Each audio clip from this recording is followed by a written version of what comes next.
የሮሜ መጽሐፍ ምዕራፍ 3ን እናያለን። ባለፈው ምዕራፍ 2ን አይተናል። ዛሬ ደግሞ ምዕራፍ 3ን እናያለን።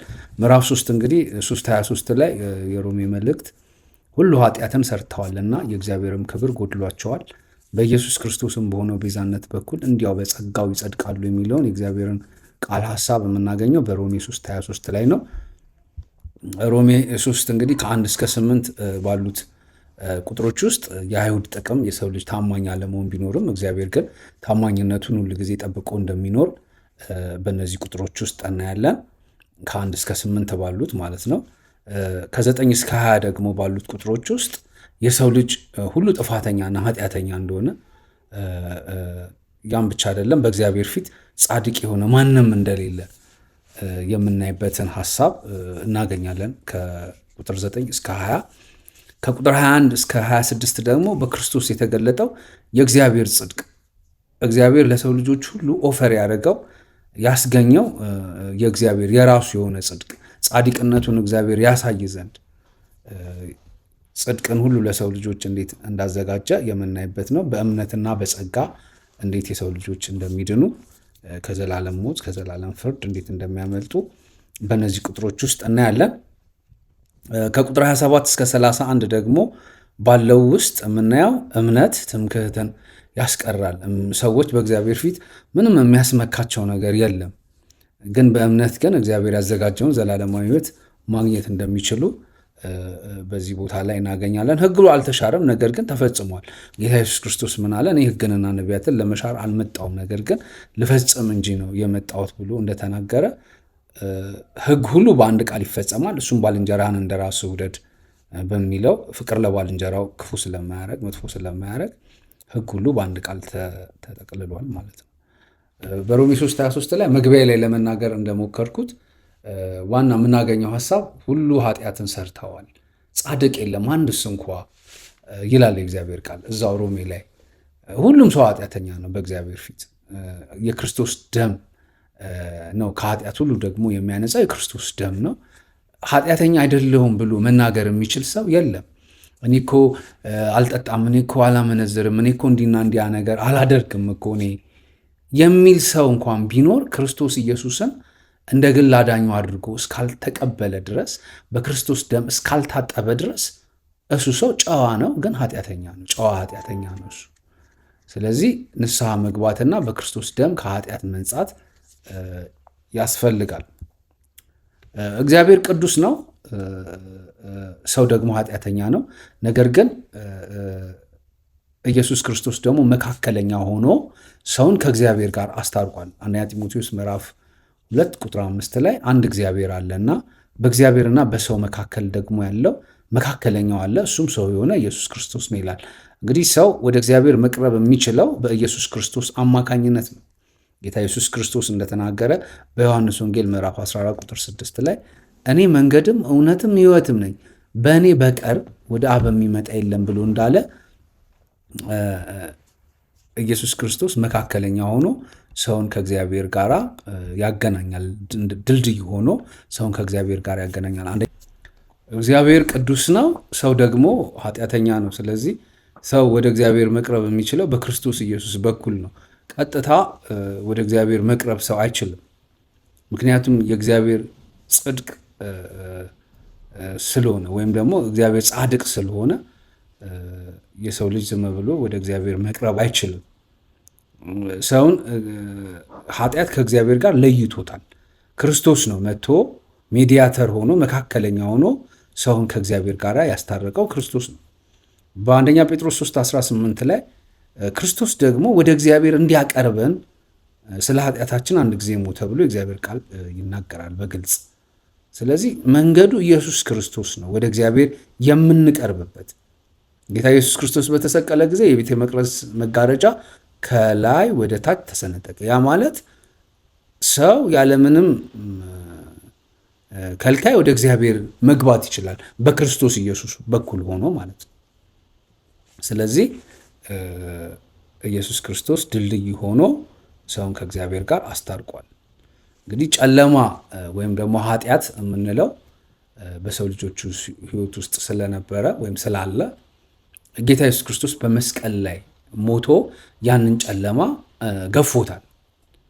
እናንተ ግን ከድቅድቅ ጨለማ ወደሚያስደንቅ ብርሃኑ የጠራችሁ የእርሱን በጎነት እንድትነግሩ የተመረጠ ትውልድ የንጉሥ ካህናት ብሎ ስለሚናገር ጨለማውን ወይም ደግሞ ኃጢአትን ኢየሱስ ክርስቶስ በመስቀል ላይ አሸንፏል። በጸጋ በኩል ማለት ነው። ጸጋ ከመጠን ይልቅ በለጠ ይላል የእግዚአብሔር ቃል። የሰው ልጅ የሚድነው በጸጋ ነው። የኃጢአት ይቅርታ ሰው የሚያገኘው በእግዚአብሔር ልጅ በጌታ በኢየሱስ ክርስቶስ በሆነው ቤዛነት በኩል እንዲያው በጸጋው ከእግዚአብሔር ጋር ይታረቃል፣ ይጸድቃል። እግዚአብሔር የፍርድ አምላክ እንደሆነ እናውቃለን። ነገር ግን እግዚአብሔር ትክክለኛ ፍትህ የሚሰጥ አምላክ መሆኑን ደግሞ በተለያየ መንገድ አይተናል። እግዚአብሔር ጽድቅ ወይም ደግሞ ጻድቅ ፈራጅ ስለሆነ የሰው ልጆች በእኩልነትና ሚዛናዊ በሆነ መንገድ ይዳኛቸዋል ማለት ነው። ስለዚህ የሰው ልጆችን ኃጢአት ለማስወገድ ኢየሱስ ክርስቶስ በመስቀል ላይ ሞቷል። ይሄ እውነት ነው። በጸጋ ድነናል፣ በጸጋ ድናችኋል ስለሚል የእግዚአብሔር ጸጋ ደግሞ በክርስቶስ ኢየሱስ በኩል ለሰው ሁሉ ተገልጧል። የሮሜ መጽሐፍ ምዕራፍ 3 የጳውሎስ ደብዳቤ ስነ መለኮታዊ ማዕከል እንደሆነ ተደርጎ ይወሰዳል። ዋና ሐሳቡ ያለው ስነ መለኮታዊ ማዕከል የሮሜ ምዕራፍ 3 ማለት ነው። በቅዱሳት መጽሐፍት ውስጥ ካሉት እጅግ አስፈላጊ ጥያቄዎች አንዱን ይመልሳል። ቅዱስ እግዚአብሔር ፍትሑን ሳይሰጥ ኃጢአተኛ ሰዎችን እንዴት ጻድቅ አድርጎ ሊቆጥራቸው ይችላል? ጳውሎስ በሮሜ 1 ላይ የአሕዛብ ዓለም የፈጣሪን እውቀት ስለተቃወመና ጣዖትንና ስነ ምግባር የጎደለውን ነገር ስለተቀበለ በእግዚአብሔር ፊት ጥፋተኛ መሆኑ አስቀድሟል። ሁሉ ኃጢአትን ሰርተዋል የሚለው ሐሳብ ማለት ነው። በሮሜ 2 ላይ የአይሁድ ሕዝብ የእግዚአብሔርን ሕግ ቢይዝም ፍጹም በሆነ መንገድ ስላላከበሩትም ጥፋተኛ እንደሆኑ ያሳያል። ምንም እንኳን ሕጉ ቢኖራቸው ነገር ግን በሕጉ ውስጥ መኖር ስላልቻሉ ጥፋተኛ እንደሆኑ ያሳያል። አሁን በሮሜ 3 ላይ ጳውሎስ ወደ መደምደሚያው ይደርሳል። እያንዳንዱ የሰው ልጅ አይሁዳዊም አሕዛብም በእግዚአብሔር ፊት ጥፋተኛ ሆኖ ይቆማል፣ ልዩነት የለምና ሁሉም ኃጢአትን ሰርተዋልና የሚለው ሐሳብ የትኛውንም የህብረተሰብ ክፍል የሚወክል ነው። ሁሉ ሲል ሁላችንንም ይወክላል። ነገር ግን ንስሐ ገብተን ደግሞ ኃጢአታችንን ተናዘን የኃጢአት ይቅርታን አግኝተን የእግዚአብሔር ልጆች ደግሞ የመሆን ደግሞ መብት ሰጥቶናል እግዚአብሔር። ሁሉም ኃጢአተኛ ነው። በምትኩ ጳውሎስ አንባቢዎች የእግዚአብሔርን ጸጋ እንደሚያስፈልጋቸው እንዲገነዘቡ እያንዳንዱ የሐሰት ተስፋ ያስወግዳል። የእግዚአብሔር ጸጋ ያስፈልገዋል ሰው። የእግዚአብሔር ምሕረት ያስፈልገዋል ሰው። በእግዚአብሔር ፊት እንዲና እንዲ አለኝ፣ እንዲና እንዲኮ ሰርቻለሁ፣ እንዲና እንዲኮ የጽድቅ ስራ ሰርቻለሁ ብሎ መኮፈስ እና መታበይ አይችልም። ምክንያቱ ደግሞ ምንድነው? እግዚአብሔር ጻድቅ ስለሆነ የሰው ልጅ ጽድቅ የእግዚአብሔርን ጽድቅ እንትን ስለማይመጥ የእኛ ጽድቅ የእግዚአብሔርን ነገር አክሰስ እንድናደርግ አያደርገንም። ነገር ግን እግዚአብሔር በራሱ ጽድቅ ራሱ ባዘጋጀው መንገድ ግን የሰው ልጆች ወደ እግዚአብሔር መቅረብ ይችላሉ። የሰው ልጅን ሁለንተናዊ ችግር ካጋለጠ በኋላ ብቻ የእግዚአብሔር መፍትሄ በኢየሱስ ክርስቶስ በኩል ያቀርባል። ስለዚህ በሮሜ 3 በደብዳቤ ውስጥ የለውጥ ነጥብ ነው ያስቀመጠው። ትኩረቱ ከሰው ኃጢአትነት ወይም ከሰው ኃጢአተኝነት ወደ እግዚአብሔር የማዳን ጽድቅ የሚሸጋገርበትን መንገድ አሳይቶናል። ሰው ኃጢአተኛ ነው፣ እግዚአብሔር ደግሞ ጻድቅ ነው። ስለዚህ ይሄ ኃጢአተኛ የሆነ ሰው የዘላለምን ሕይወት ለማግኘት የኃጢአት ይቅርታን ለማግኘት በክርስቶስ ኢየሱስ የማዳን ስራ ውስጥ በክርስቶስ ኢየሱስ ማዳን ማመን አለበት።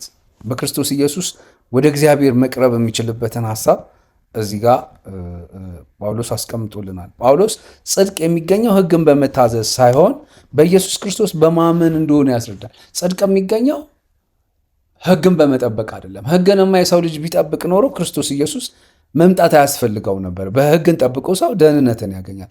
ሕግን ጠብቆ ሰው ይቅርታን ይቀበላል፣ ምሕረትን ያገኛል። ነገር ግን ሕግን መጠበቅ አልቻለም። ምዕራፍ 2 ላይ እንዳየነው ሕግ ልክ እንደ መስታወት ነው። ያለንን ችግር ያሳየናል፣ ግን ችግራችንን ወይም ኃጢአታችንን ሊያስተሰርይልን የሚችልበት ምንም መንገድ የለውም። አንድ ሰው መስታወት ላይ ሄዶ ፊቱን ቢያይ የሆነ ጉድፍ ቢኖርበት ያንን ጉድፍ ራሱ ይጠርገዋል እንጂ መስታወቱ ሊያደርግለት አይችልም። ሕግ የሚያሳየው ጥፋተኛ መሆናችንን፣ ኃጢአተኛ መሆናችንን፣ አዳኝ እንደሚያስፈልገን ነው የሚያሳየን ሕጉ። ይህ የጽድቅ ስጦታ ለሚያምኑ ሁሉ የሚገኝ ነው። ምክንያቱም የክርስቶስ መስዋዕትነት ሞት የእግዚአብሔር ፍትህ እያረካ ምሕረትን ስለሚያሳይ ነው። ይህ የጽድቅ ስጦታ ለሚያምኑ ሁሉ የሚገኝ ነው። ምክንያቱም የክርስቶስ የመስዋዕትነት ሞት የእግዚአብሔር ፍትህ እያረካ ምሕረቱን ስለሚያሳይ ነው። የሚያምን ሰው ሁሉ የእግዚአብሔር ይቅርታ፣ የክርስቶስ ይቅርታ ያገኘዋል ማለት ነው።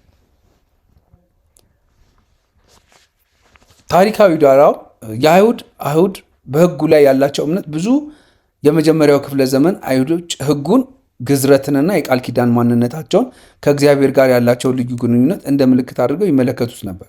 ጳውሎስ እነዚህ መብቶች አይክድም፣ ይልቁንም መብት ኃላፊነትን እንደሚጨምር ይከራከራል። ሕጉን ሳይታዘዙ ሕጉን መያዝ ጥፋተኝነትን አያስወግድም። ያላቸውን ሕግ አይቃወምም፣ ወይም ደግሞ ያላቸውን እውቀት አይደለም ጳውሎስ እየተቃወመ ያለው። ነገር ግን ያወቁት እውቀት ግን ተግባራዊ እስካልሆነ ድረስ ከኃጢአተኝነታቸው አያላቅቃቸውም የሚል ሀሳብ ነው ጳውሎስ አጽንኦት የሚሰጥበት። የአሕዛብ ባህል በሮም ግዛት ውስጥ ያሉ አብዛኞቹ አሕዛብ ስለ ሙሴ ሕግ ብዙም እውቀት አልነበራቸውም። ሃይማኖታዊ ልምምዶቻቸው ብዙውን ጊዜ ለብዙ አማልክት መስዋዕትን እና አምልኮችን ውስጥ መሳተፍን ያካትታሉ። ጳውሎስ እግዚአብሔር በፍጥረት ራሱ ስለገለጠላቸው እነሱም ተጠያቂዎች እንደሆኑ አስቀድሞ አሳይቷል። ሮሜ 3 እነዚህን ሁለት ቡድኖች በአንድ ፍርድ ስር አንድ ያደርጋቸዋል። ሁሉም ሰው አንድ አዳኝ ያስፈልገዋል፣ እሱም ክርስቶስ ኢየሱስ ነው። አርኪኦሎጂያዊ ጳውሎስ የሮሜ መልእክት በ55 ዓመተ ምህረት አካባቢ እንደጻፈ የሚያምኑበት ሲሆን የቆሮንቶስ ከተማ የጳውሎስን አካባቢ የሚያበሩ የአርኪኦሎጂ ግኝቶችን አስገኝቷል። ኤራስተስ የተባለው የከተማ ባለስልጣን የሚጠቅሰው ኤራስተስ ጽሑፍ ብዙ ጊዜ በሮሜ 16:23 ላይ ከተጠቀሰ ኤራስተስ ጋር የተያያዘ ነው። ምንም እንኳን ምሁራን ተመሳሳይ ግለሰብ መሆናቸውን ቢከራከሩም በቆሮንቶስ የሚገኘው ቤማ የፍርድ ወንበር የሮማውያን ባለስልጣናት የሕግ ጉዳዮችን የሚሰሙበት የሐዋርያት ሥራ 18 የጳውሎስ የሕግ ቋንቋ በሮማውያን ውስጥ በዓይነ ሕሊናችን እንድንመለከት ይረዳናል። እንደ ማጽደቅ፣ ማውገዝን እና ጽድቅ ያሉ ቃላት በፍርድ ቤት አውድ ውስጥ የተለመዱ ነበሩ። እነዚህ ግኝቶች የጳውሎስን ስነ መለኮታዊ ቋንቋ በሮማ ግዛት የዕለት ተዕለት የሕግና የሲቪክ ዓለም ውስጥ እንደተላለፉ ያስታውሰናል። ቁልፍ የግሪክ ቃላቶች ናቸው እነዚህ ከዚህ በኋላ የምናገራቸው። ጻድቅ፣ የእግዚአብሔር ጻድቅ። ቁልፍ የግሪክ ቃላት ዲካዮሲና ጽድቅ ማለት ነው። የእግዚአብሔር ጻድቅ ባህሪ የሚያሳይ ነው። በእግዚአብሔር ፊት በትክክል መቆም በመላው ሮማውያን ውስጥ ማዕከላዊ ጭብጥ ነው። ሃማርቲያ ኃጢአት፣ በጥሬው ምልክቱን ማጣት፣ የሰው ልጅ የእግዚአብሔርን ቅዱስ መስፈርት ማሟላት አለመቻል።